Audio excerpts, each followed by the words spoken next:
Imagine walking down a broad street in an expansive city, feeling an uneasy stillness. Tall, modern buildings surround you, yet everything feels eerily deserted. No cars, no voices, just silence, as if you've stumbled onto the set of a post-apocalyptic film. This is Ordos Kangbashi, a city in Inner Mongolia, China. Built from scratch in a desert over less than 10 years, this city has striking architecture, extensive public areas, and endless rows of new homes. Yet it didn't gain fame for its design or rapid construction. Instead, it became known as a ghost town.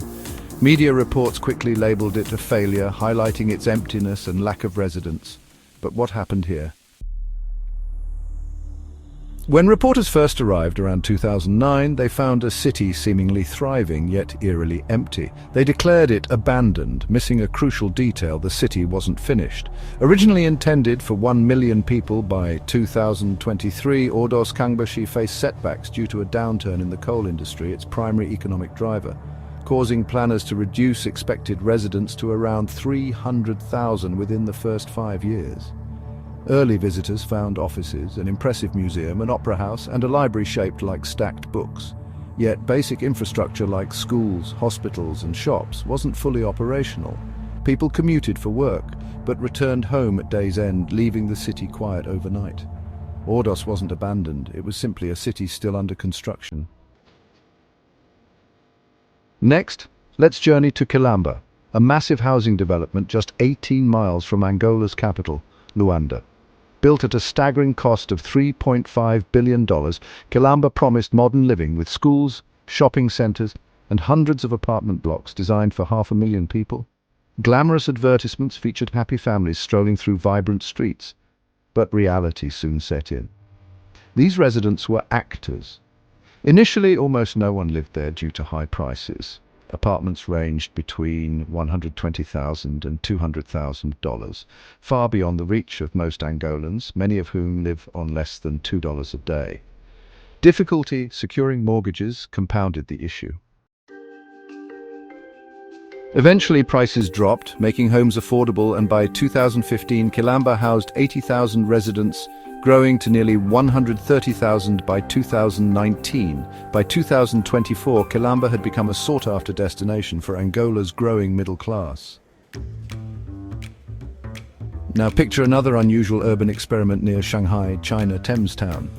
Imagine quaint cobblestone streets lined with classic British Victorian and Edwardian homes, authentic red phone booths, and even fish and chip shops. Created as part of Shanghai's One City, 9 Towns project launched in 2001 to ease overcrowding. Thames Town and 8 other districts were designed to replicate Western countries. Over $330 million was invested in recreating landmarks, including a Gothic church copied from Bristol and imported UK lampposts. But problems arose. Middle-class residents couldn't afford homes here.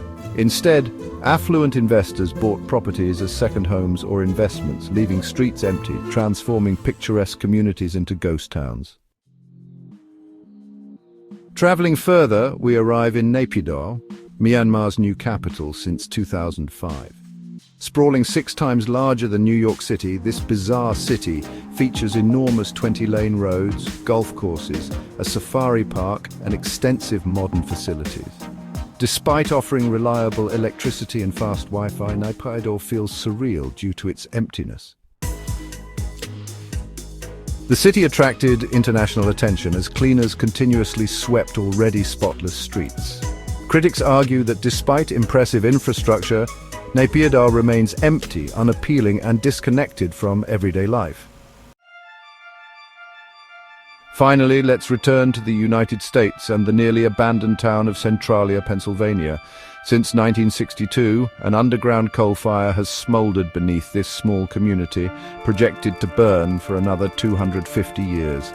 The disaster began during a landfill cleanup, accidentally igniting coal seams below.